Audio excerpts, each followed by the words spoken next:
जो मैंने इंग्लिश रे परिचय एटा बर्तमान खेलवार इंग्लिश इंट्रोडक्शन दब परिचय दब ठीक अच्छे आ जो पिला माने दे न पारिबो सेमानकर ना लिस्ट कराइजिवो रेकर्ड कर रखाइजिवो हला कि तांकर केटा कुप्रभाव भी पड़ी पारे कहीं तुम गोटे मास टाइम दिया होता शिखा जस्ट खाली इंग्लिश इंट्रोडक्शन समय जो मैंने करें से धन्यवाद आ जो मैंने कर न पार से ना लेखे रखा से गार्डियन पाखक आम जीवु ठीक अच्छे कहीं से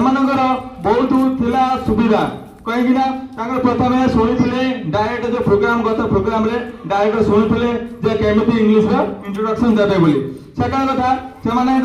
गार्डियन भी शिखे पारे इंग्लिश रे इंट्रोडक्शन तुम नाम कौन what is your name what is your father's name what is your mother's name ये सब तुम गार्डियन भी शिखे पारि था कि पारि आउ तृतीयत तुमने ट्यूशन जो जाऊच ट्यूशन में शिक्षक शिक्षयित्री जहाँ भी पढ़ाऊँ से तुमको शिखे पारि था शिखे पारि आ मोर आशा आउ चतुर्थ जदि ट्यूशन तो स्कूल भी सार मैंने अच्छा सार मान पचारि से तुम्हें बुझी पारि तो मुझे आशा करे तुम्हें इंग्लिश में इंस्ट्रक्शन दब आम जो क्विज अच्छी क्विज भाग नहीं